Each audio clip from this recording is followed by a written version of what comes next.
Alright, hey everyone, Wanderbot here, and welcome to Banner Saga 2. So, it's the direct sequel to Banner Saga 1, and I don't know exactly where it picks up, but considering... Oh, there's like centaur people. That's cool. New race. I liked the Varl in the previous game, and I would like to see how they work. She doesn't look human for whatever reason. She's like too muscular or like too stout. I don't know. We'll see. We might actually have multiple new races in this game. That'd be cool. Either way, though, before we begin, first and foremost, if you guys haven't seen it and you're watching on my channel, and you're interested in watching the first game, I binged the heck out of the first game and, you know, did a full playthrough. So go check that out if you want to know what happened in the first game. Otherwise, we've actually got a little recap here. It doesn't really tell the story very well, or in depth, but it gives you the basics. And if it's been a long time since you played, well, it's probably worth taking a look at anyway. So, I'm going to watch it, we're going to play it, and then we're going to get into the game, just so everybody's on the same page-ish. When the sun stopped in the sky, life continued as normal. Then the stone-armored dredge reappeared, ancient foes from the far northern reaches, and the world was thrown into chaos. Giant Varl defenders were slaughtered, their strongholds destroyed.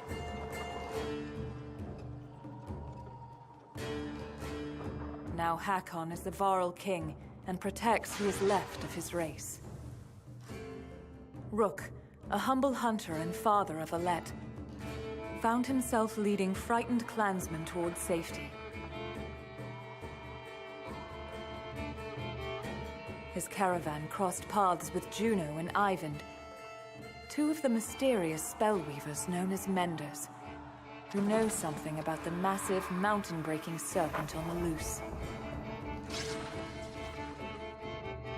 In Borsgard, a town under the protection of the mercenary leader Bolverk, both Varl and humans stood against a dredge general, the immortal Sunder, known as Bellower. Juno devised a way to stop Bellower, but it cost the life of one held dear.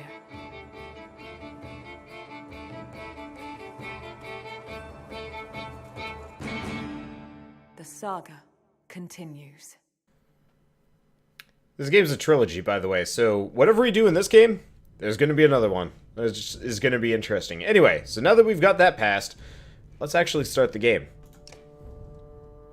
So, oh, import a save game. Heck yeah.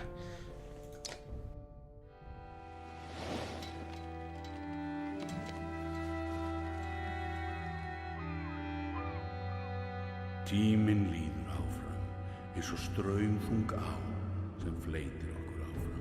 Time continues washing over us, moment after moment, like waves on a coast. Some more fierce, more violent than others. So few of my kind, the giant war, remain alive. Even so, I find myself wondering if humans, while able to bear children, suffer more for the loss of loved ones. Several weeks have passed since we slew the Sunder known as Bellower, but the chaos of the world did not wither as we hoped. The world is breaking.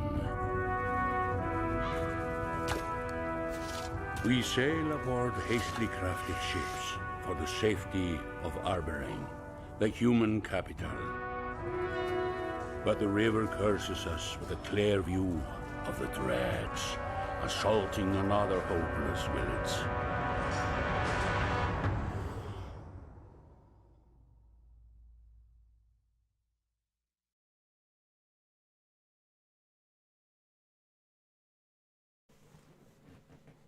You know, I'm really curious what the dredge eat in all of this.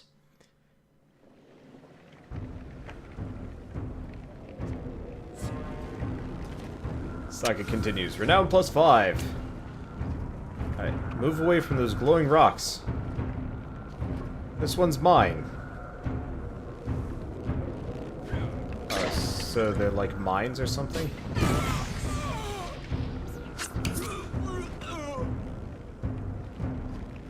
No! No! To the depths with you!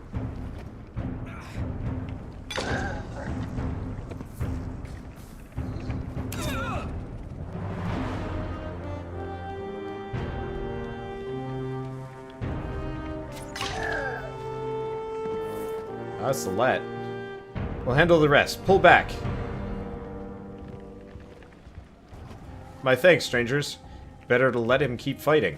Click around the screen to see your surroundings. Click the check mark to continue. Portraits show the... Yep.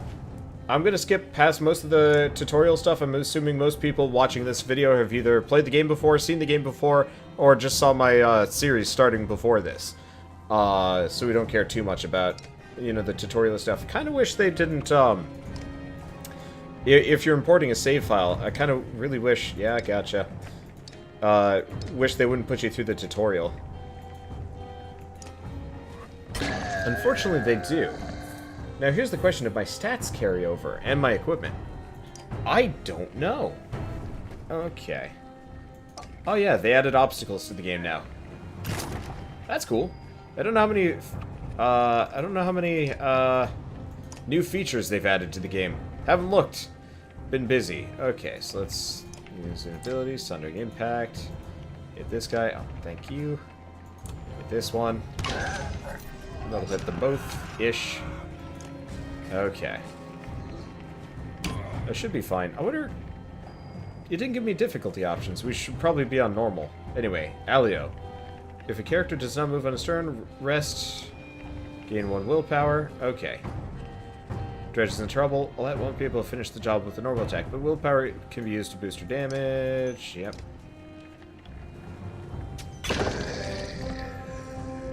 Technically, Rook would have been the better choice in the end to save, but from like a plot writing perspective, it just seemed mean to do that to him. The villagers' reactions range from terrified by the foes to awestruck at your arrival. Their leader approaches and bows in front of Ivor. Your timing makes me think the gods have returned. Please, He stops when Ivor nods his head towards you. The man peers under your hood. A girl leads those who saved us from those things? She ordered us to land, and those things are the dredge, like the ones you probably heard about as a kid. Oh wait, I think that was Alette speaking. I don't know, anyway, it doesn't really matter. It's going to be my entire voice the way through. I'm just going to be reading it based on, like, kind of the tone of the words instead of who's saying it. Because I'm not trying to voice act this series. That's just too hard on me. Between losing so many clansmen in this, I feel I'm not myself. Thank you, child. He whips his cloak back with a flourish. I'm Aleo, the Skald, and your name? Alette, and this is Ivor. Ah, names destined for history. Sounds like a brave poet is going to use us in a few proper verses. I'll even make them rhyme, given time. His smile seems genuine, as much as the concern that follows. Do you have any idea what might be causing the deep rumbling underfoot? Deep rumbling? Could be that giant serpent again. The serpent in the sun? Radomir? I'm no holy man, but joking about dead gods feels wrong. I don't think the sun serpent would break mountains and try to swallow us all. Who would say the sun stopped in the sky like it is? Or who could say, with the sun stopped in the sky like it is? Aleo looks skeptical. Tell me, did you just come from Bowersgard? We heard rumor of the Sunder Bellower was sacking the town. Let's see. We killed Bellower. Aleo pauses and looks to Ivor, who confirms your statement with a nod. History indeed. Sunder Slayers are among us. Depths! There's so many questions to ask. They'll have to wait until we're all safely back on the longships and leaving this place. The Skald nods his understanding, but another question creases his brow. Leave? Not to sound ungrateful, but this place is all we have. It's our home. Let's see. Felt the same when Skoger was overrun. Except we had the sense to leave while we were able. But my children, you don't understand. I know exactly what it means to be a child stripped from your home and family. Aleo takes a step back before lowering his head. Packing and tending to our dead will take some time, but I'll have everyone on the ship soon. You watch Aleo rejoin his family. He moves his hands too much when he talks. It's unsettling. You smile, but say nothing. People think we're heroes now. The world is breaking in more ways than one. This is not the first time you've been called a hero, Ingvar. Ivar, your father's closest friend, looks unamused. He is one of the giants known as the Varl, and has fought Dredge in the northern winters.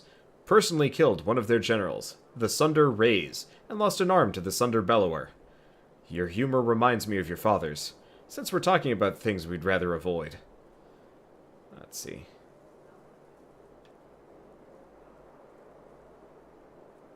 You can't make me talk about him if I don't want to. I know he's gone, but I don't know how to let him go. No doubt Oddleaf could help more with that than a fatherless, loveless Varl like me. You look up to see Ivar staring off into the distance. Rook was the closest thing I had to a friend. I wish I could have done more to protect him. You suddenly hear the centuries of life in Ivar's voice, and imagine all he has seen. Ivar, I'm not sure you do let go. You just keep going. He walks towards the village, leaving you alone with your thoughts. So far so good, writing as good as ever. Visuals are even better. Oh, that's such a nice silhouette with the tree and everything.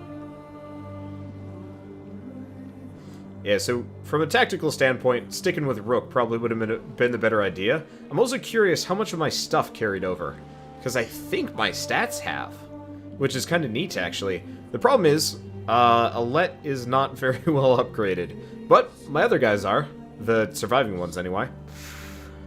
We'll see how it goes. Chapter 8, From Their Homes Must All Flee. I like the fact that it counts as a direct continuation. That's cool. The traveling merchants are surprisingly well stocked. Ubin, the old Varl, dubbed Scrivener, says, since Boersgard, our numbers have grown. People have scavenged for food and eaten it too. Regardless, we'll need plenty of supplies, considering our destination. Okay, where can I find the merchants? You can't miss them. Group of tents they call a market. What kind of supplies? Stuff like food and meat for the trip. The merchants have got a few interesting items as well, but folks can't eat those in lean times. You have to choose wisely. Even your renown will only stretch so far. Thanks, Ubin. Of course, he says. Oh, I almost forgot. There's something ruffling the feathers of the ravens. The mercenaries who followed us from Boersgard. Chat with their leader, Bolverk. But be careful, he's not like other Varl. This medallion gives you information about your caravan, including the population, supplies, renown, and number of days that have passed. Banner indicates you have enough supplies to provision your caravan for 28 days of resting or travel. A larger population requires more supplies. Market. I guess we gotta go to the market. 1 renown gets 5. You need 10 supplies per day to move. This is what supplies you have. You have 281 for 28 days. 10 renown available to purchase supplies. Add 15 or more supplies to your caravan. Confirm. Markets also have items available. These items are equipped to your heroes and can provide a great advantage. The required hero rank is shown in the red circles. Oh, so it's 7, 7, 9, 4, 3. That's cool. When finished, exit the market. Okay, so let's take a look at these. Break talent ranks, range distance. Ooh, that's useful. Strength talent ranks, strength attack. Looks like they've increased the amount of stats and whatnot. Anyway, we'll look at this stuff later. First and foremost, Gil was not supposed to survive this long. There's actually an achievement in the previous game for getting him to survive, because apparently there's like 5 different places to where he can totally die. I looked it up after I finished my first play, like, you know, the last episode of the first game, and I was like, holy shit, I've dodged a lot of landmines. I think I missed a couple of things that I could have done, but overall it did okay. So you find Eagle, or Gil, engaged in a conversation with Prince Ludin, and await to approach. I figured it wouldn't hurt to ask. I didn't know there were rules on how to ask. But now you do. My father clearly needs to enforce customs across the backlands of his kingdom. Oh, out here where we earn a name for ourselves instead of being born with a title? Ludin, surprised by the comment, sees you standing nearby. He straightens his posture. Your words are getting the better of you. I'll attempt to forget what you have just said. The prince nods to you and walks away. What was all that about? Gil looks shocked to see you. Nothing. Just becoming a King's Guard requires more than skill. You need a name. King's Guard? You're looking forward to Arberrang, aren't you? Just thinking. About the future, you know? He suddenly looks concerned. Alette, listen, I'm sorry for not fighting by you during the attack. You don't need... No, I do. I promised your father I'd always protect you. Let's see. I don't need protecting, but I could use a friend. I get that. And we are friends, but he searches for the right words. The point is, I'm around, if you need me. Thanks, Gil. That means a lot. You give him a brief smile before walking away. Unfortunately, since they're standing next to each other and staring off into space, they kind of have this, like, weird blank stare, which is kind of unnerving. Anyway, weak Caravan morale, causes a -1 willpower in battle. Extra supplies to rest in camp to improve morale. Okay, can I really not look at heroes here? Renown, options. Oh yeah, I want to take a look at options while we're here. So I assume difficulty we're on normal. That's good. We want that this time, and there's nothing else. Gotcha. Oh, that's fine. Let's talk to Oddleaf. A lot of these characters totally could have died in the previous game, so chances are they're not going to be plot relevant ever. The only characters that really ever matter are the main ones, and the side ones mostly will just be for optional extra events and dialogue. Oddleaf, a friend and mentor, is demonstrating fletching an arrow to a few people as you approach. Give us a moment, will you? The group walks away as Oddleaf stands and wipes loose feathers from her tunic.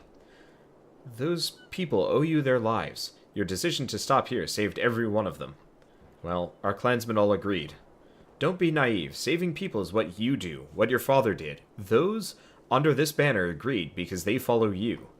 Her tone is forceful, and you almost smile to break the tension. Almost. Alette, they respected Rook, and that respect is passed to you. But give them any reason to doubt you, and it'll vanish. Then I won't give them any reason to doubt me. She stares at you for a drawn-out moment before nodding. Her demeanor softens.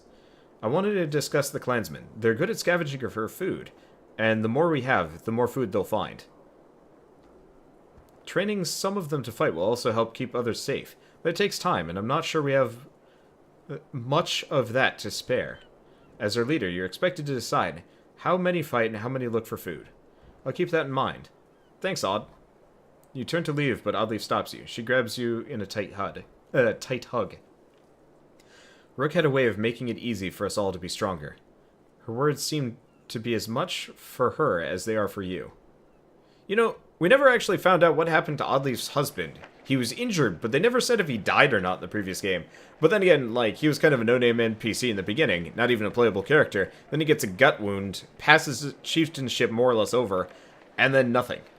Which is interesting. I don't know.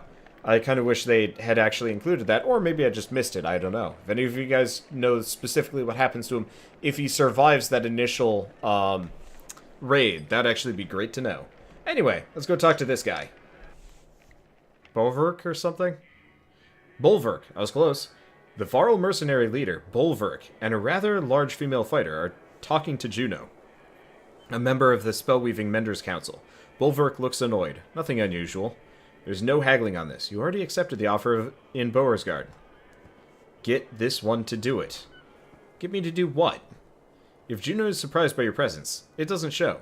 She continues to stare straight at the Varl. Alette is seeing to the survival of this caravan, something I doubt you care to do.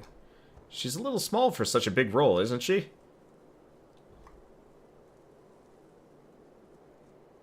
Don't talk about me like I'm not here. You're right. Sorry for being rude. Unfortunately, this is a private matter. Her look at Bolverk says she expects him to keep it private. Ivan needs my help with healing the wounded, but we should leave soon. See Hacken at the dock when you're ready. Juno leaves without another word. Fane Volca. One of these days, Claw and Fang will get thirsty for Spellweaver blood. Claw and Fang? His axes. The large axe heads are polished, the blades sharp, and the cheeks scarred from plenty of use. But it's the gray handles that stand out. They're unlike anything you've seen before. So you're leading this rabble now? Only to Arberrang. Then it's King Meinolf's job.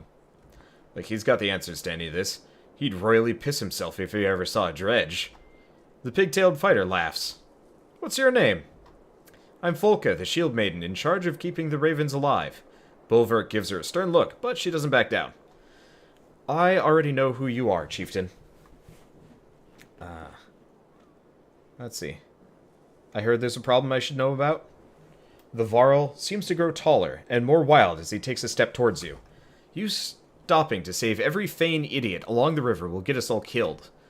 Makes more sense to only stop the ships when we need supplies. And get rid of half of these useless people, too. They're slowing us down. Let's see. The river dictates the speed of our ships. I will if they don't start pulling their own weight. No, that's not going to happen. We'll see what happens when you get really desperate, kid. If you're even still in charge of these fools. Bulwark snorts and turns his attention to a large sealed cart behind him. His bear-cloaked back indicates the conversation is over. Well, I think we just found our #1 asshole for the time being. So, here's the question. We can leave. We can go to the market. I really want to manage my heroes, but it doesn't look like we have that capacity yet. So we could rest for a day, but honestly I can deal without the willpower for the time being. Especially if they still have the recovery options. What's this do? Oh, that just hides it. Oh, that's useless. Let's leave. The wooden planks of the wooden planks of the well-used dock creak as you walk across them.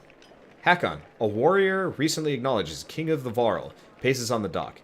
Not sure I was made for this, he says as you approach. Commanding in battle is one thing, but deciding how many chickens we need to bring.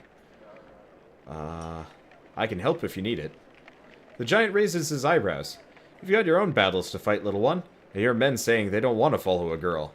And proving yourself while being compared to the previous leader of your clan isn't easy. His mood darkens. Wagnir's death still doesn't sit well with me. I am to figure it out. For now, let's sail. Depart. After lighting the funeral pyre, the last villagers find seats on your rickety longships, built of scrap wood, scavenged in Beauregard. The ravens find space around a large cart on their black-sailed vessel. Oars slowly move all the boats down into the river's current. Bit slower of a start, but I'm okay with it. So now we're on boats this time. Backgrounds are as beautiful as usual. I wonder if all of these trees are rendered individually, or if they have some kind of trick that lets them do them en masse. Probably like a pattern or something that they erase away from. In retrospect. Anyway, the complaints of a few are growing. What does she really know about getting us to Arberrang safely? A smith says. A few others chime in with agreement. Her father was something else, but her? She should be looking for a husband, not telling me what to do. Some laugh, others encourage him. Alette looks at the group of men before turning to you. She seems interested in hearing your response. Let's see. My father was great. I hope to be remembered as fondly. To Rook, someone shouts, and to his blood flowing through Alette. The caravan joins in cheering, drowning out the complaints of the smith and his men. Alette gives you a faint smile. Morale improved. Yay! I like these little events. They're nice.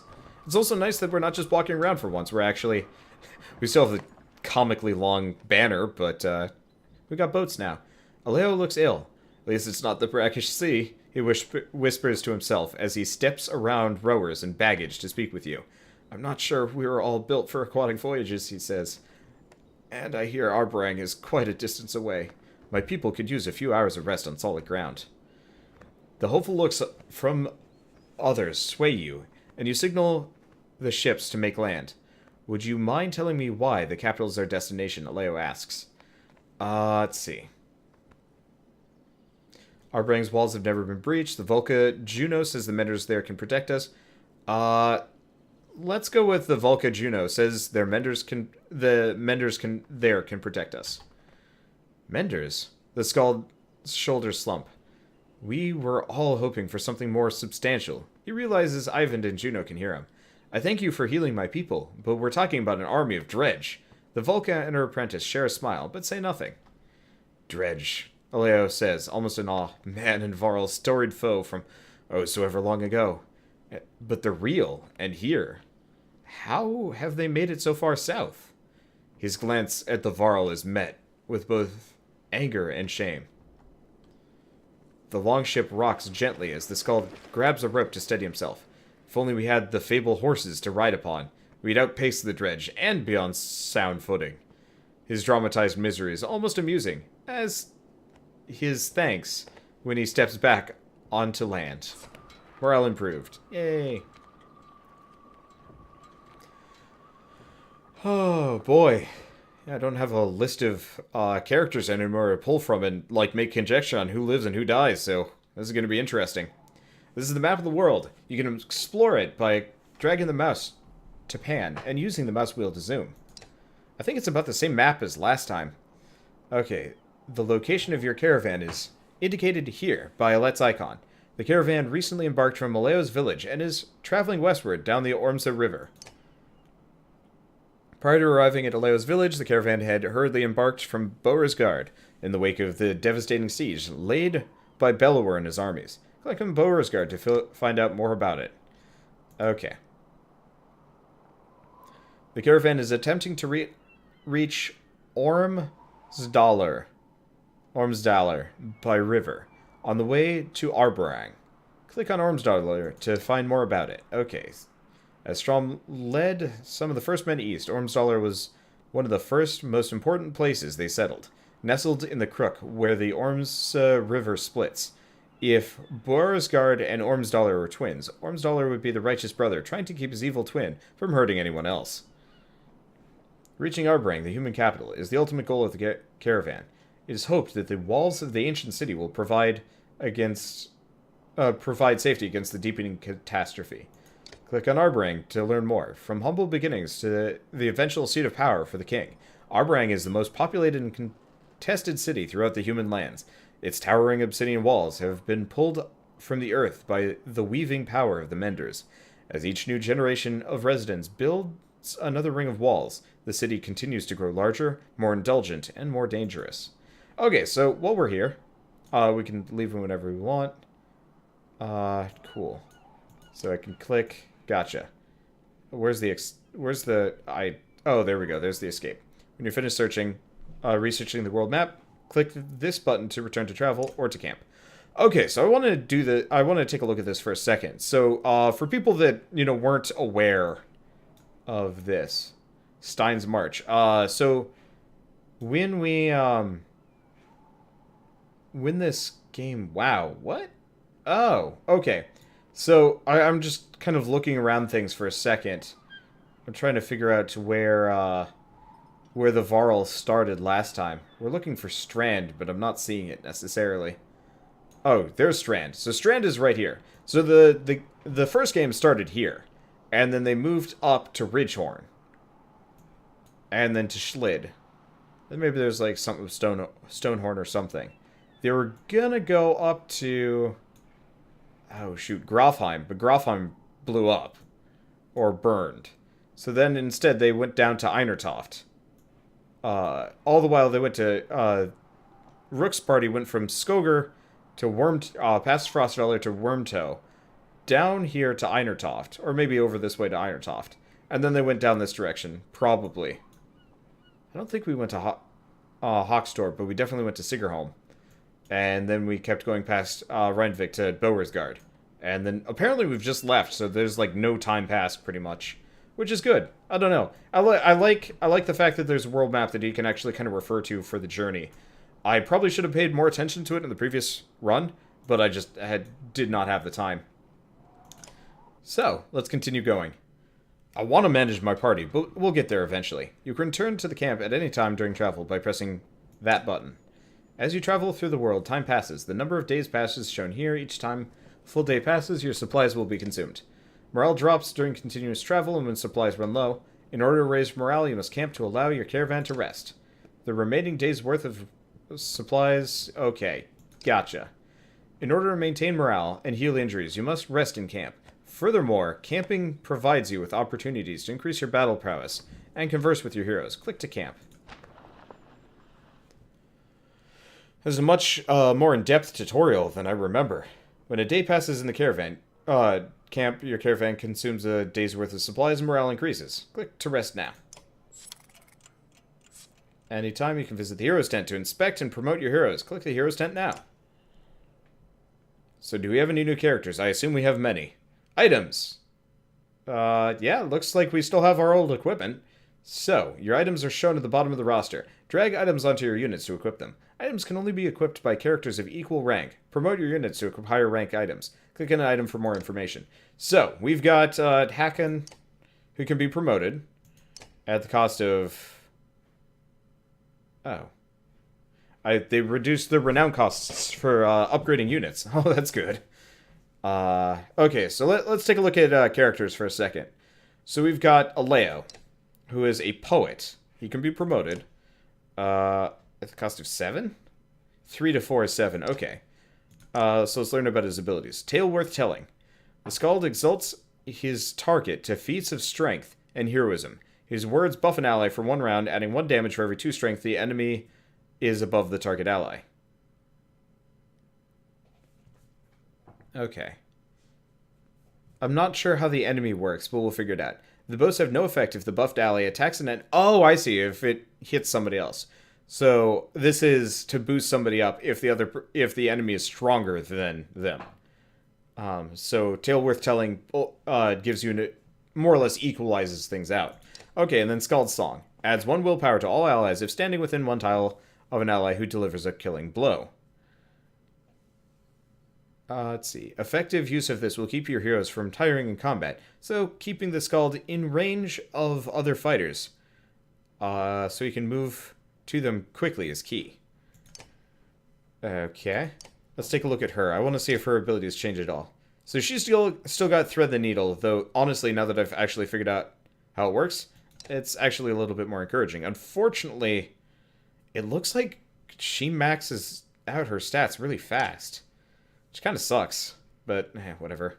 I was hoping then that since we got to this game, we'd be able to keep promoting past. But maybe I'm actually running at a bit of an advantage or something because I imported my save file over. I don't know. I could try switching like save slots or seeing what happens. Honestly, if any of you guys pick this game up and find out, please tell me. Like, do all of your characters start at level 1? Because that could be interesting too. But I've also got all of my equipment from last time night, too. Nice. I like that. I've got a ton of backup characters, which I really don't care about. Anyway, I don't want to leave yet. I want to talk to this guy. I've never seen him before. A strangely familiar man with a spear and tattoos beckons to you. His movements are somewhat odd, almost comical. You wouldn't be confused by Tyrvigi's presence if you'd supported this journey long ago. What? The man's eyes glaze over for a moment before clearing. He now acts like you're old friends. It's hard to push a spear through a tree. Easier to turn the tree into another spear. Is this supposed to mean... let's wait for Tyrvigi. No, not Tyrvigi. Trigvi. Trigvi. It's probably Trigvi or something. Trygg. Trigvi. Wait for Trigvi to continue. What? That's it. Shoo! Now. Haha! Shoo! Trigvi starts laughing. It's disturbing. And as you walk away, you hear him singing. Yellow and blue will lie to you, lie to you, lie to you.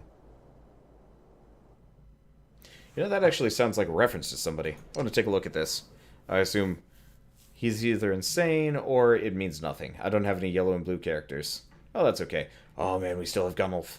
Yeah, we have Gunnulf. And, oh, man, we can even promote him after this, which is great because that means we can finally give him exertion. Oh, what?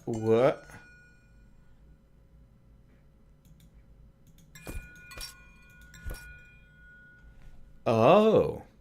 So, I've just discovered something amazing. So, the way it works is your stats still cap at about the same thing as they used to, but after leveling up past the maximum, you can put points into traits, which do new things. So, robust. If strength exposed damage and health, let's see. So robust. 20% chance to resist 1, 2, and 3 strength damage. Artery strike. Crit chance. Ooh hoo hoo. Zonker down. And tighten straps. This ain't a bad one. All of these are actually pretty damn cool. So 30% chance to avoid any killing blow so he won't get taken down. And stubborn. Dodge, avoid just flat dodge. Lucky shot, bonus hit chance. Exploit. Puncture, avoid armor attack. That's neat. So I want to take a look at Alette, seeing as she's maxed out. If I want to promote her anymore, chances are it's going to be stuff. So it's robust, artery strike. So it doesn't look like anything's new here. No, it's okay. And I assume she still has puncture. Yep. That's neat. I like that. Okay. Do we still have Nid? Oh, we still have Nid. She was pretty good too. I'm regretting not keeping Rook here, but at the same time, I do like kind of the interesting story with Alette as the new leader. I wonder if there's actually a canon, or if the developers are actually going to write this in properly. You know, in The Walking Dead, they switched leaders around, and you can kind of tell when a character's not a main character anymore. But in this case, like, Alette might actually stay the main character for the entire way through. Or at least mostly. We'll see.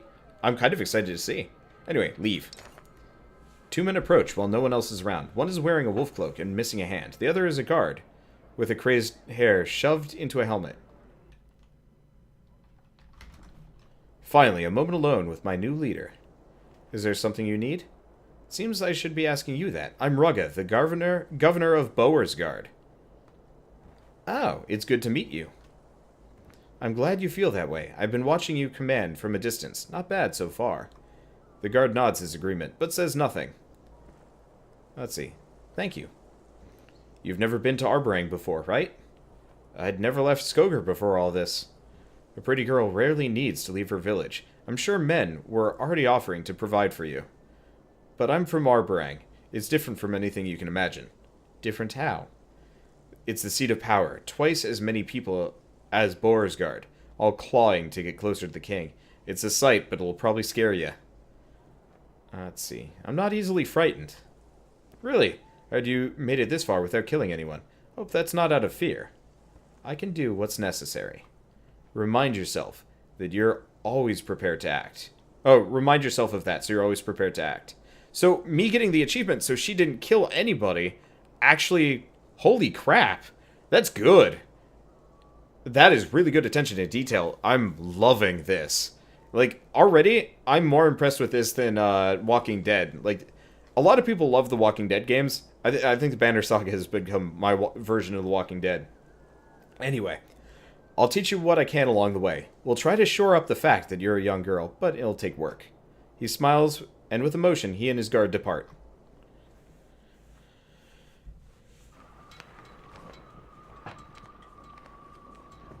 But yeah, those new talents are a good way to level characters past a certain point without having to worry about balance. At least too much. Morale declined. It's interesting. I like it. Okay, ahead. Driftwood is collected, creating an impressive barrier for the longships. Alternatively, going ashore has its own risks from whatever might be lurking in the trees.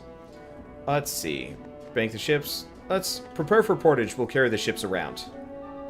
The ships groan as they're hoisted onto shoulders and marched across land. Navigating through the riverside brush takes time, but everyone pulls through unscathed as the ships push off once again.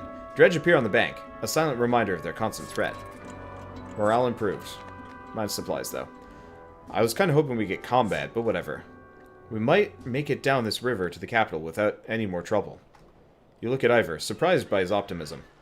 And I might sprout wings and start flying. Would that make up for your missing arm? Hey, I get to make jokes about losing my arm, not you. I suppose that's fair. So, what are you so worried about now? I think you should make use of this trainer and his tent that we haul around everywhere. You can't hesitate anymore when it comes to killing others, not when it comes to protecting your own.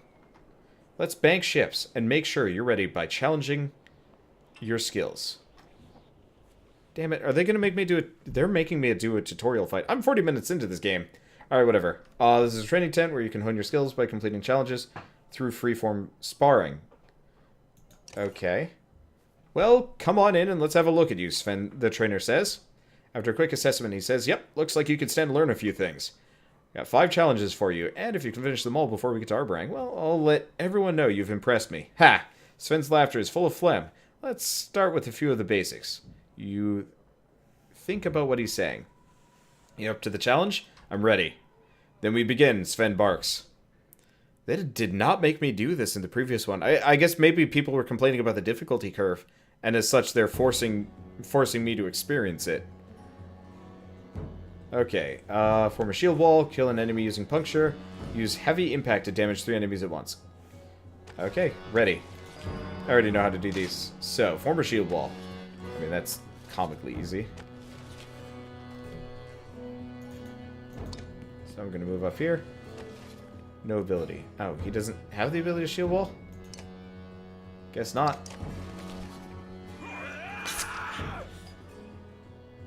Does he? I think this guy might.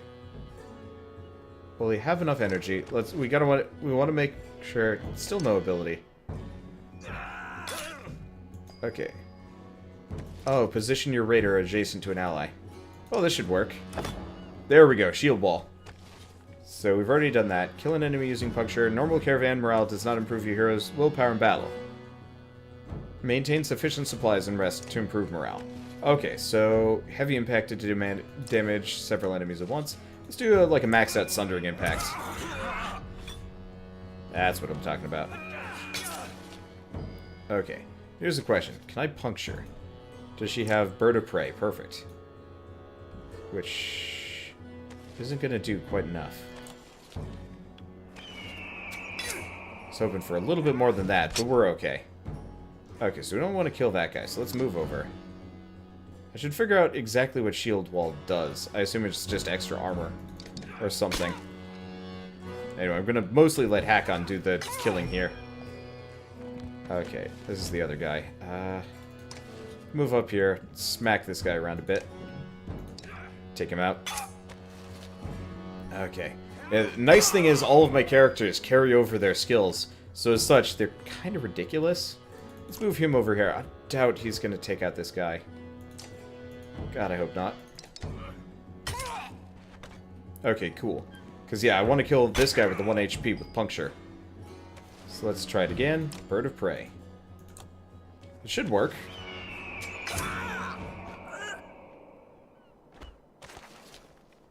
Success! You completed your training objectives. Oh, yeah. We didn't even kill all the guy, but we got shield wall, puncture, and heavy impact. And we got renown. Cool. I wonder if we got renown by training in the previous game. I highly doubt it. I think it's just because we're doing tutorial-y things. Check back frequently for more challenge sessions, or spar anytime you like. Oh. Yeah, we already know about morale. You watch for a moment as Eyvind, Juno's apprentice and the mender found nearly dead at Ridgehorn, moves his staff in a complex pattern, repairing some armor. Not a bad festival trick, right? Care to give it a try? Sure! Alright, here, try this. He makes an intricate motion with his staff, and broken links in the armor fuse together. You try to duplicate his motions, but nothing happens. Eyvind smiles. Anyone can be a mender, but the training can be difficult. I'm not sure I like the way that sounds. You've already completed many of the lessons, tending to wounds, endurance trials, focus amid distractions. It comes naturally to you. Then what would I have to do if I said yes? You'd have to practice, day in... Eyvind looks up towards the unmoving sun. You'd have to practice quite a bit. It wouldn't be easy. Might not even be popular with the clansmen. They're a little skittish around Juno and me. You're not making it sound that great. I've never been much of a recruiter, but mending has its advantages, both on and off the battlefield.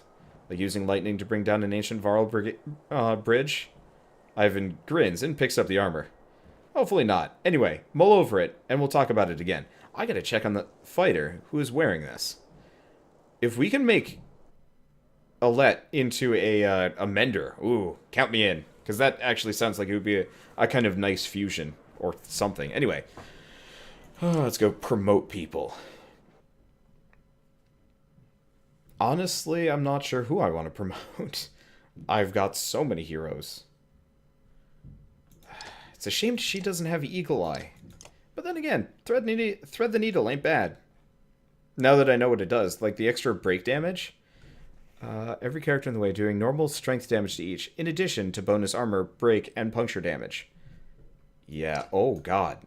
Holy crap, that's like way better than I thought it was going to be. Okay, let's promote her. Okay, so we have 2 points available. I'm not going to go for break armor damage. So let's do exertion and armor. Maybe? What if we do this? Robust. Chance to resist damage or artery strike. Bonus crit chance seems like kind of a fun idea. Especially with an archer with multi-shot and sundering and whatnot. Sounds good to me. And we can promote her again if we want to. Yeah. I don't know, I feel like I should be using her a fair amount. And it sounds like it could be kind of fun. So we can get our artery strike level 3. Let's close. Let's see what other skills we want. So defy and stubborn are going to be a pain. Dodge could be interesting, but not shouldn't be that good. Puncture, avoid armor attack. So 10% chance to cause puncture could be amazing, but she already has that effect. As long as she doesn't move, so that's not that important. Hunker down. Let's see, 30% chance to regen 1 armor per turn. Also interesting. Honestly, I'm actually just going to max out Artery Strike. We're going to make her crit. If I can get her to crit with that Artery Strike, that should be good. I don't know. I don't know if this is a good idea, but we seem to be at a bit of an advantage as a result of these things. Anyway, the other thing I was thinking, if we give her the Stein, knockback on a ranged attack could actually be really good. Normally it wouldn't bother because melee and you don't want that, but being able to knock people around, especially heavier hitters, could be really useful, especially for repositioning. Anyway, we are out of bonuses. I think we should be fine. I'm also hoping that, you know, less of my guys just randomly die here. I don't know. But, you know what? This is actually a great stopping point. We have done almost no battles, which is kind of surprising, actually. I was expecting that we'd, like, fight at least a little bit more dredge or something. The last game was a little bit faster about the combat. This one feels like it's probably going to be a little bit easier, and a little bit easier to get into for most people, which is a bit of a shame, because, you know, obviously, you want to start with the first one, plot-wise. But at the same time, I don't mind it. I do like the fact that training gives an extra way you complete challenges to get renown. That's nice. Hopefully they hand that out a little bit more often. That and supplies. Because honestly, I like making choices and I like the combat. And the other management stuff gets a little onerous after a while. So we'll see. Either way though, I'm having a blast with this game and I can't wait to play more. But for now, I guess I will see you guys in the next episode. But first and foremost, if you like this video in any way, shape, or form, leave me a like, helps more than you know. And if you want to see more Banner Saga 2, hit subscribe if you're joining us for the first time, because I'm doing a full playthrough of this one, for sure. So with that, like I was saying, see you guys next time, and as always, thanks for watching.